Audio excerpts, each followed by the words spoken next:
हरे कृष्णा। तो आपने हमेशा सुना होगा कि हम राधा कृष्ण बोलते हैं, सीताराम बोलते हैं, शिव पार्वती बोलते हैं।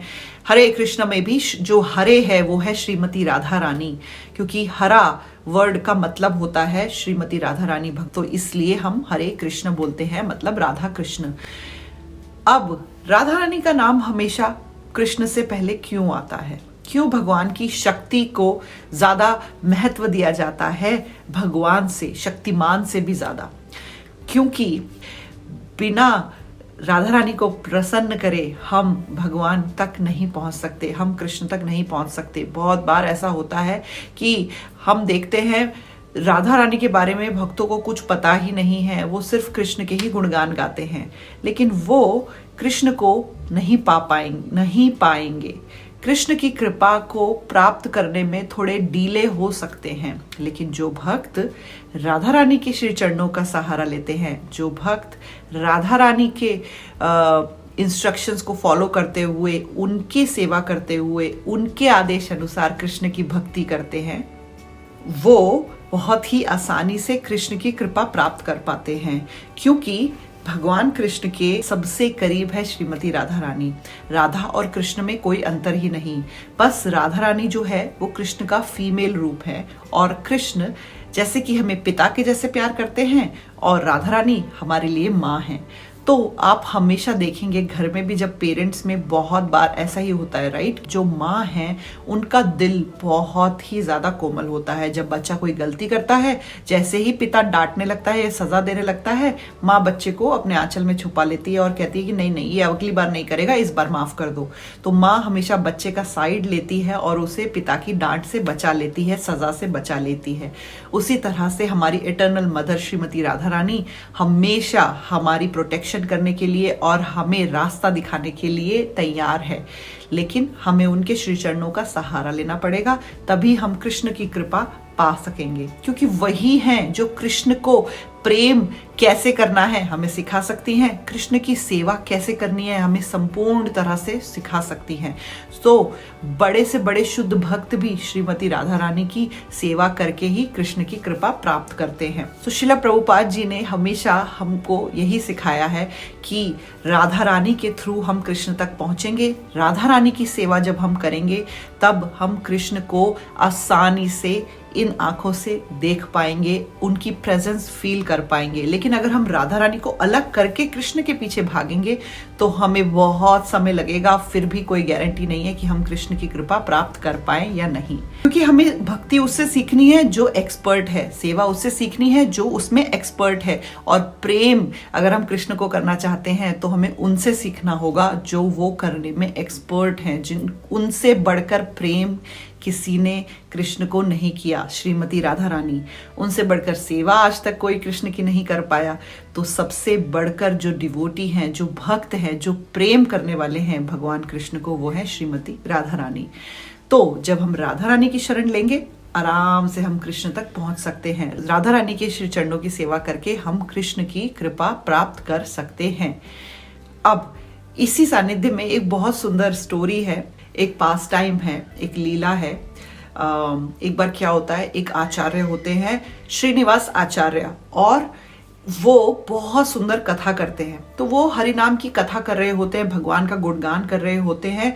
तो जिस जगह पे वो बैठ के कथा कर रहे होते हैं, वहीं से एक पोएट जो होता है, उनका नाम होता है रामचंद्र कविराज, वो उनकी शादी होने के बाद जैसे दूल्हा और दुल्हन को पालकी में बिठा के ले जाते हैं, तो वो वहां से गुजर रहे होते हैं पालकी में बैठ के। उनकी उसी दिन शादी हुई होती है और वो वापस दुल्हन को लेके अपने घर जा रहे होते हैं।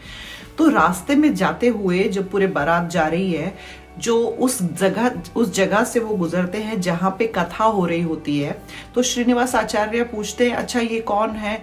तो बोलते किसकी शादी हो रही है? अच्छा वो रामचंद्र कविराज हैं। कोई उनको बताता है कि बहुत अच्छे पोएट हैं, कविताएं लिखते हैं। तो अच्छा ठीक है। और उसी तरह से जो रामचंद्र कविराज है वो भी किसी से पूछते हैं कि ये कौन इतनी सुंदर कृष्ण की कथा कर रहे हैं। तो कोई उनको बताता है कि अरे आप इनको नहीं जानते, ये तो श्रीनिवास आचार्य हैं, बहुत सुंदर कथा करते हैं, भगवान के बहुत बड़े भक्त हैं। तो इतना वक्त वो वहां से निकलने में लगाते हैं, उनका ध्यान उस कथा पे ही होता है और वो कथा को सुनने में इतने ज्यादा खो जाते हैं कि उनका मन करता है कि वो वहीं रुक जाए। लेकिन क्योंकि उनकी अभी अभी शादी हुई होती है और उनके साथ उनकी दुल्हन बैठी होती है और वो घर जा रहे होते हैं, तो उन्हें वहां उस वक्त रुकना सही नहीं लगता। तो वो क्या करते हैं कि कुछ नहीं बोलते हैं, अपने मन को कंट्रोल करते हैं और अपने घर चले जाते हैं।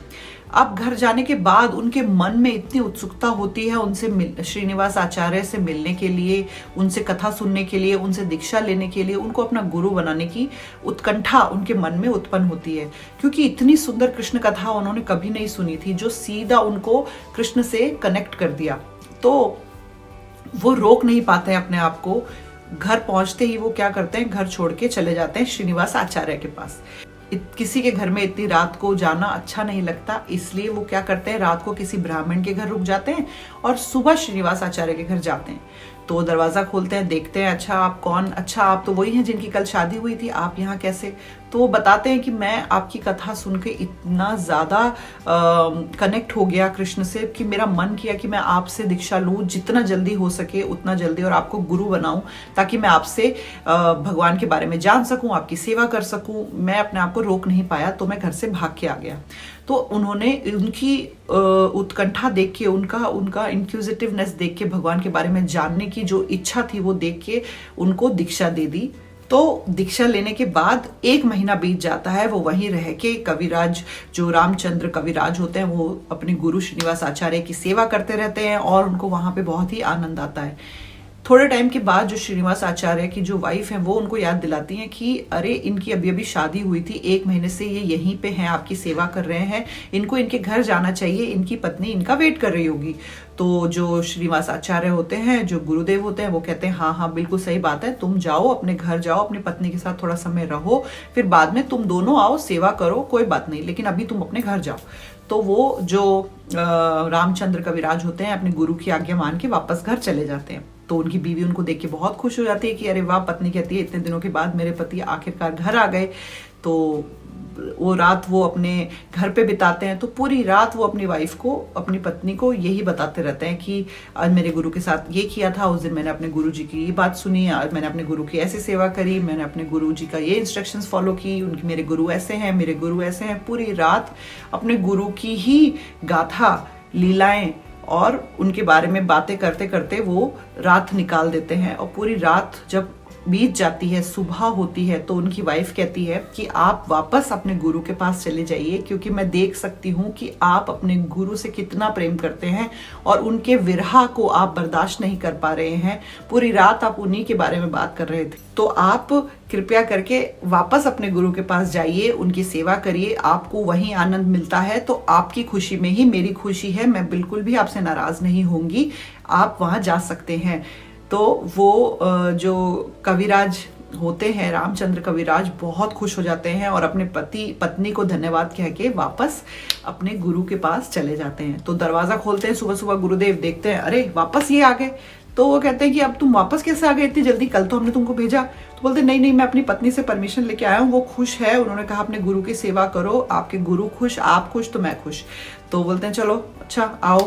तो ऐसा सेवा चल रहा होता है, वो कभी अपने घर जाते हैं, कभी वो अपने गुरु की सेवा करते हैं। तो ये सब चीजें, एक बार क्या होता है, श्रीनिवास आचार्य क्योंकि वो बहुत शुद्ध भक्त होते हैं तो वो ध्यान में चले जाते हैं, कभी कभी समाधि ले लेते हैं। तो वो एक बार 2-3 दिन से समाधि में बैठे होते हैं और वापस ही नहीं आ रहे होते हैं, आंख ही नहीं खोल रहे होते हैं। तो उनकी जो 2 पत्नियां होती हैं, दोनों बहुत ज्यादा परेशान हो जाती है कि ये ट्रांस में चले गए, समाधि में चले गए, लेकिन ये वापस क्यों नहीं आ रहे हैं, और इतना 2-3 दिन हो गए हैं, अभी तक इन्होंने आंखें ही नहीं खोली, कुछ खाया नहीं, सोए नहीं, कैसे, ये क्या हुआ।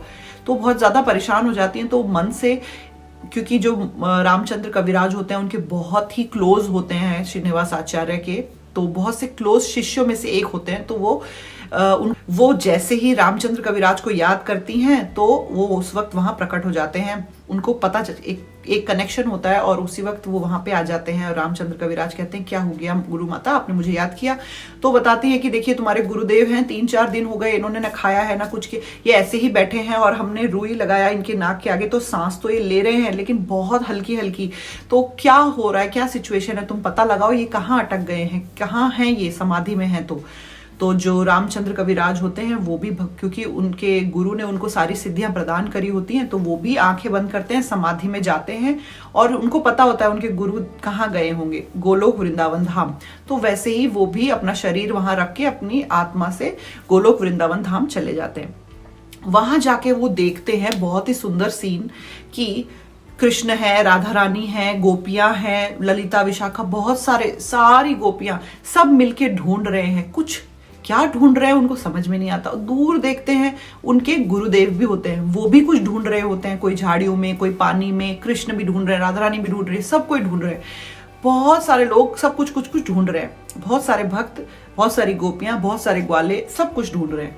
तो जो कविराज होते हैं, रामचंद्र कविराज, वो बोलते हैं अपने गुरु के पास जाके, अरे गुरुदेव, आपको तो 4 दिन हो गए आप यहीं पे हैं, नीचे जो गुरु माता हैं वो दोनों परेशान हो रही हैं, कृपया करके आप चलिए, आप यहाँ पे कहाँ पे रह गए, क्या हो रहा है यहाँ पे। तो जो गुरुदेव होते हैं उनके श्रीनिवास आचार्य, वो कहते हैं अरे वो नीचे की बात छोड़ो, अभी तुम यहाँ की प्रॉब्लम देखो। यहाँ पे राधा रानी की नोज पिन, जो उनकी फेवरेट नोज पिन थी, वो खो गई है, अब उसको सब ढूंढने में लगे हैं। तो रामचंद्र कविराज कहते हैं अच्छा, तो ये सब लोग वही ढूंढ रहे हैं, राधा रानी की नोज पिन खो गई है, ओहो हो, चलो। तो कहते हैं हाँ तुम भी लाओ, ढूंढो फटाफट। तो जो अपने गुरु की आज्ञा मान के रामचंद्र कविराज भी नोज पिन राधा रानी की ढूंढने लगते हैं। कोई कहीं ढूंढता है, कोई कहीं ढूंढता है, कोई पानी में घुसा हुआ है, कोई कहीं, सब ढूंढ रहे हैं। बहुत ही सिचुएशन गंभीर है। तो रामचंद्र कविराज को नोजपिन राधा रानी की मिल जाती है और वो नोजपिन लाके अपने गुरुदेव श्रीनिवास आचार्य के हाथ में दे देते हैं कि ये देखिए, मेरे को राधा रानी की नोजपिन मिल गई है। जैसे ही वो नोजपिन अपने गुरुदेव को देते हैं, श्रीनिवास आचार्य बहुत प्रसन्न होते हैं, बहुत खुश होते हैं, उसको गले लगा लेते हैं और फिर श्रीनिवास आचार्य वो नोजपिन देते हैं ललिता के हाथ में, जो ललिता सखी हैं उनके हाथ में देते हैं। ललिता सखी बहुत प्रसन्न हो जाती हैं और फिर वो नोजपिन वो देती हैं राधा रानी के हाथ में, और राधा रानी वो नोजपिन देख के बहुत खुश हो जाती है, बहुत आनंद में हो जाती हैं और कृष्ण को कहती हैं कि देखिए कितने अच्छे भक्त हैं, इन्होंने हमारी नोजपिन ढूंढी, आप इनको कृपा प्रदान कीजिए। और कृष्ण दोनों को आशीर्वाद देते हैं, गुरु श्रीनिवास आचार्य को भी और उनके शिष्य रामचंद्र कविराज को भी। और फिर दोनों ही वापस समाधि में से बाहर आ जाते हैं। और गुरु माता जो होती हैं, दोनों वाइफ जो होती हैं श्रीनिवास आचार्य की, खुश हो जाती हैं कि अच्छा चलो ये वापस आ गए।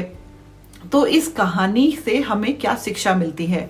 जो नोजपिन कविराज को मिली थी, वो नोजपिन वो खुद भी जाके राधा रानी को दे सकते थे अपनी वैल्यू बढ़ाने के लिए कि देखो मैंने नोजपिन ढूंढी। सब के सब नोजपिन ढूंढ रहे थे लेकिन किसी के हाथ में नहीं लगी, मैंने नोजपिन ढूंढी। तो अपने आप को ज्यादा अच्छा दिखाने के लिए, बड़ा दिखाने के लिए वो चाहते तो राधा रानी के हाथ में डायरेक्ट नोजपिन दे सकते थे, लेकिन उन्होंने क्या किया, उन्होंने वो नोजपिन अपने गुरु के हाथ में दी, क्योंकि उनको अपने गुरु को के थ्रू राधा रानी तक पहुंचना है। उन्होंने सबसे पहले वो नोजपिन अपने गुरु के हाथ में दी, फिर उनके गुरु चाहते तो वो डायरेक्टली राधा रानी को नोजपिन दे सकते थे, लेकिन उन्होंने भी वैसा नहीं किया। उन्होंने वो नोजपिन ललिता सखी को दी, जो राधा रानी की बहुत ही प्रिय हैं, और फिर ललिता सखी ने वो नोजपिन राधा रानी को दी। कहने का मतलब यहाँ पे क्या है, कभी कभी हम सीधा कृष्ण के पास छलांग मारने की सोचते हैं, कभी कभी हम सीधा भगवान को पाने की सोचते हैं, जो कि बिल्कुल गलत मेथड है और जिससे हम कभी भी कृष्ण को प्रसन्न नहीं कर सकते, राधा रानी को प्रसन्न नहीं कर सकते। हमें हमेशा इस भाव में रहना है कि हमें जो हमारे गुरु हैं उनके थ्रू भगवान तक जाना है, क्योंकि उन्होंने हमें ज्ञान दिया, उन्होंने हमें शिक्षा दी, उन्होंने हमें इस लायक बनाया कि हम कृष्ण को और राधा रानी को पहचान सके। तो हमने पहले अपने गुरु को प्रणाम करना है और फिर वो हमारे गुरु हमारा प्रणाम अपने गुरु को पहुंचाते हैं, उनके गुरु हमारा प्रणाम आगे अपने गुरु तक पहुंचाते हैं, और इस तरह से परंपरा के थ्रू हमारा जो प्रणाम है वो कृष्ण तक, राधा रानी तक पहुंच जाता है। तो हमें सबसे पहले श्रील प्रभुपाद के चरणों में प्रणाम करना है, क्योंकि श्रील प्रभुपाद की वजह से आज हम ये जान पाए हैं कि कृष्ण कौन है, राधा रानी कौन है, हमारा कृष्ण से क्या कनेक्शन है। भगवत गीता पूरे विश्व में विख्यात है सिर्फ शिला प्रभुपाद जी की कृपा की वजह से। भागवतम और हमारे शास्त्रों का ज्ञान पूरे विश्व में फैल चुका है शिला प्रभुपाद की कृपा से। तो जिस तरह से रामचंद्र कविराज ने अपने गुरु के थ्रू श्रीमती राधा रानी तक वो नोस्पिन पहुंचाई, खुद की प्रशंसा नहीं स्वीकार करते हुए अपने गुरु के माध्यम से उन्होंने ये सेवा करी, उस तरह से हमें भी, अगर हमारे पास कोई गुरु नहीं है इस वक्त, तो वो व्यक्ति जो हमें कृष्ण तक लेके आए या जिसने हमें कृष्ण के बारे में बताया, या जो भी हमारे शिक्षा गुरु हैं, जिनसे भी हम ज्ञान प्राप्त करते हैं, जिनसे भी हम भगवान के बारे में सुनते हैं, जिनसे भी हमारे पास कनेक्शन हुआ है कृष्ण का, हमें उनको पहले इंपॉर्टेंस देनी है, प्रणाम करना है और उनके थ्रू हमें भगवान तक पहुंचना है। हमें एक्चुअली में क्या चाहिए? कृष्ण प्रेम। लेकिन कृष्ण प्रेम अगर हम कृष्ण से मांगेंगे, कृष्ण के पास तो कृष्ण प्रेम है ही नहीं, तो वो कैसे देंगे? राधा रानी के पास है कृष्ण प्रेम, तो राधा रानी हमें कृष्ण प्रेम दे सकती है, प्रदान कर सकती है। इसलिए हमें राधा रानी के थ्रू कृष्ण तक पहुंचना है, कृष्ण के पास जाना है, राधा रानी की शरण लेके। राधा रानी के बिना हम कृष्ण तक नहीं पहुंच सकते, कृष्ण को अप्रोच नहीं कर सकते। इसलिए हमें डायरेक्टली कृष्ण तक छलांग नहीं मारनी है, हमें अपने गुरु, फिर उनके गुरु और फिर उनके गुरु, डिसिप्लिक सक्सेशन के थ्रू, गुरु परंपरा के थ्रू श्रीमती राधा रानी के पास पहुंचना है। और फिर राधा रानी की कृपा से हमें कृष्ण की कृपा जरूर मिलेगी। हमें अपने गुरु की निष्काम भाव से सेवा करनी है। और अगर हमारे पास अभी कोई गुरु नहीं है, तो वो व्यक्ति जिसने हमें कृष्ण से मिलाया है, कृष्ण का नाम दिया है, कृष्णा कॉन्शियसनेस में आगे बढ़ने में हेल्प करी है, उस व्यक्ति को अपना गुरु, शिक्षा गुरु समझ के उनको प्रणाम करना है और उनके दिखाए हुए रास्ते पे चलना है। तो भक्ति करिए, भगवत गीता पढ़िए, हरि नाम का जप करिए और भक्तों का संग करिए। हरे कृष्णा।